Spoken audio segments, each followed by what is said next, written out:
Sri Krishna Parabrahmane Namaha.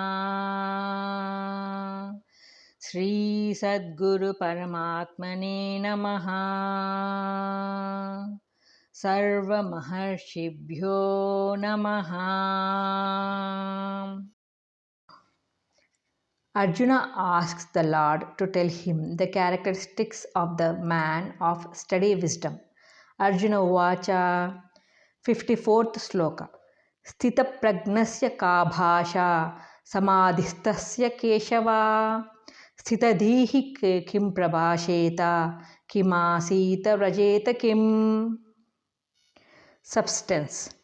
Arjuna said, O Krishna, what are the characteristics of a man of steady wisdom? How does the man merged in the superconscious state sit or move? Commentary. Arjuna was anxious to know the characteristics of the man of steady wisdom, the man of self-realization, the Jivan Mukta. It is possible for a man to appear outwardly to be in a state of samadhi, but that is only self-deception and deception of the world.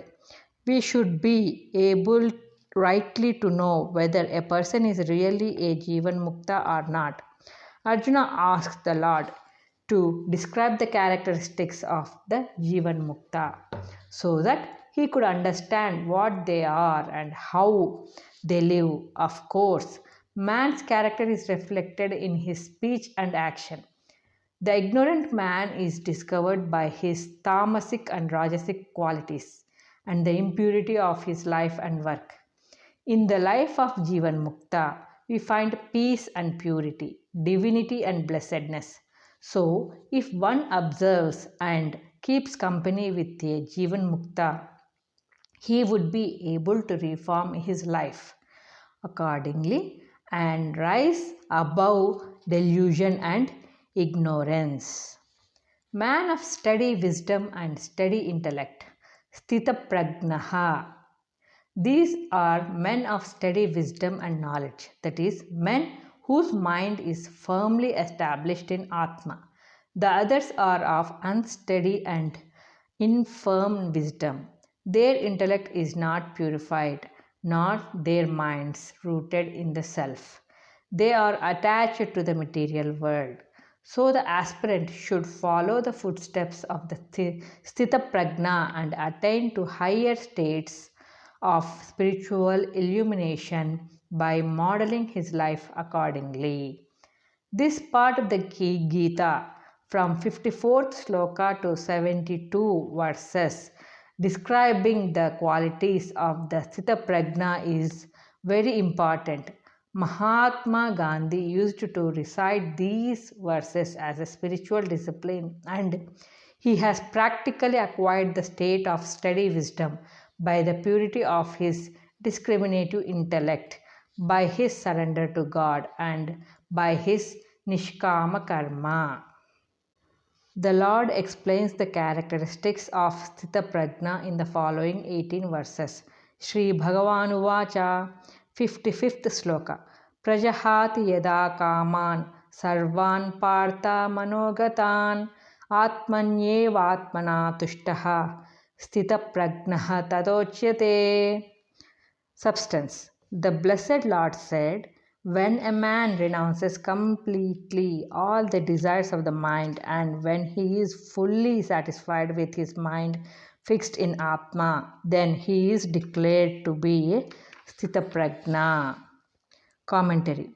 Many people go to a holy man and ask him, Revered Sire, when shall we be free from the ills of life? The holy man repeats this shloka in response to their appeal. The auspicious moment of liberation from the ills of life is in the hands of each individual.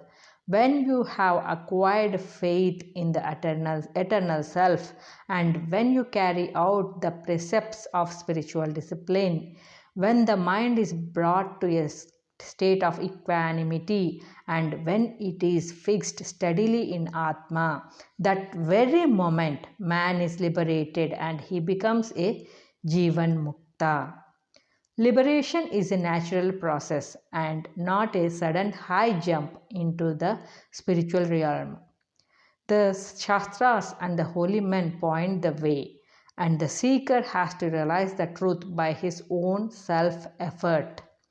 Now, what is that practice which leads to emancipation? Desires should be given up.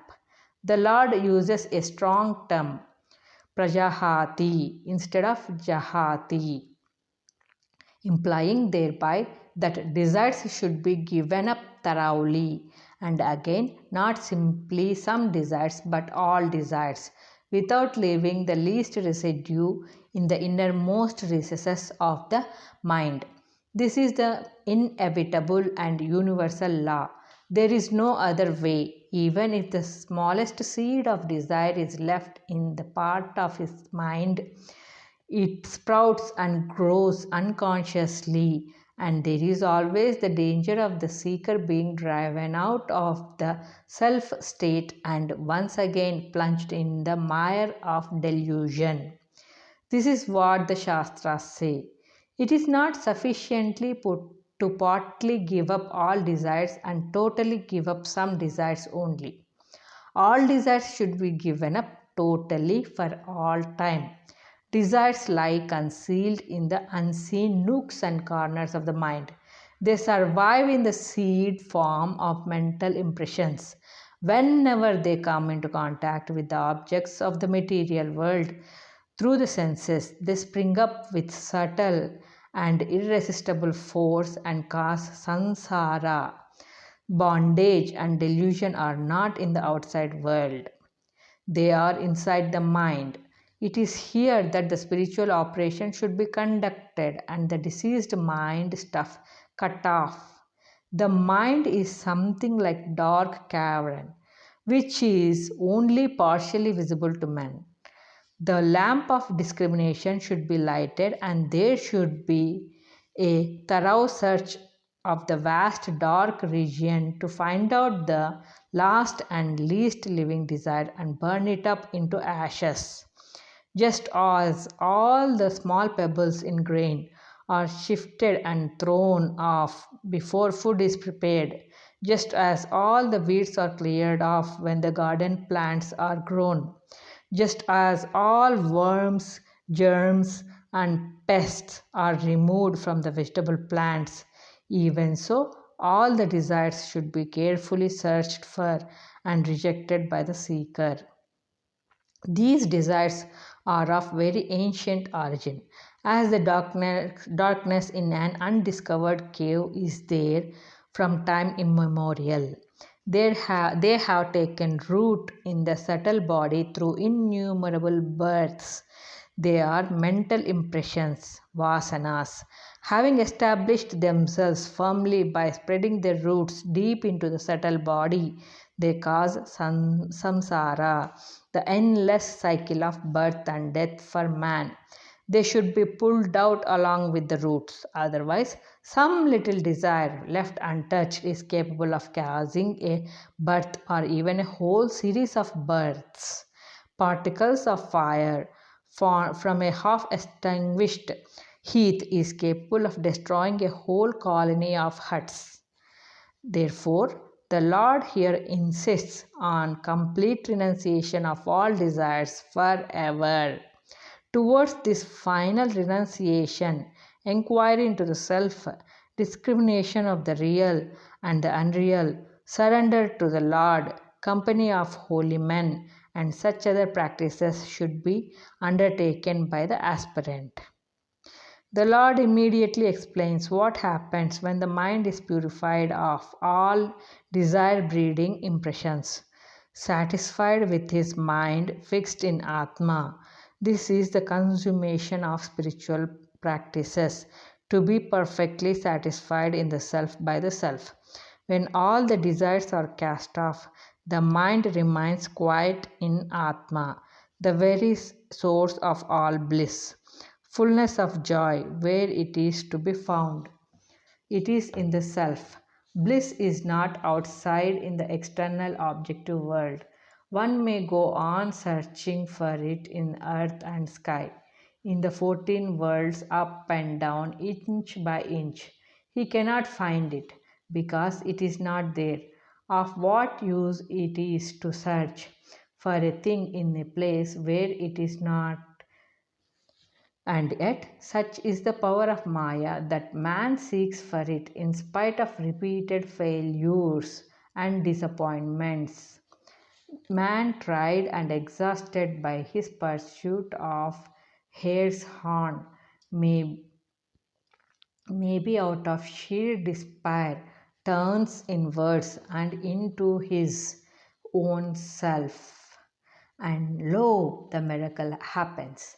He finds that joy in his own self, that joy and self are one. The mind is purified, and in the purified mind, the natural and spontaneous bliss of Atma is reflected in a flash. This is the secret of Vedanta. Brahmananda is not a newly manufactured article by the skill and technology of man. It is already there by its own right, already full and polluted and contaminated by any material taint. But it is covered up, misunderstood, and muddled up with extraneous things.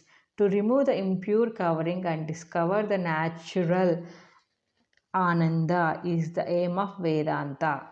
Now, the man of discrimination clears up the dust and garbage from his mind and finds that the happiness which he has been seeking from everywhere in the world is in his own self. When the outer covering of the moss is cleared, pure water is seen. When the dust is cleared off a mirror, it shows a clear reflection. So, also, when the impurity of mind in the form of desire is taken away, the seer Atma reveals itself as the pure and perfect self of man. The search for happiness ends here. So, the Lord points out both the aspects of Vedanta, the practice of equanimity and desirelessness, and next, the goal to be attained. The practice is the renunciation of desire, and the goal is the experience of Atma. The first is the sadhana, and the second is the sadhya. The practice leads to the goal. So, the first outstanding quality of the Sthitaprajna is untainted and perfect bliss. This is his badge, his flag, the banner of his achievement. He is distinguished from others by this characteristic feature. When we find the ignorant people plunged in fear and sorrow, distracted and restless, he alone remains free and blissful in the midst of the ever changing spectacle of human life. Question: what is the characteristic mark of Sthitaprajna? Answer: giving up of all desires and contentment in the self are his qualities. Question: where is uncontaminated joy? Answer: in the self, Atma.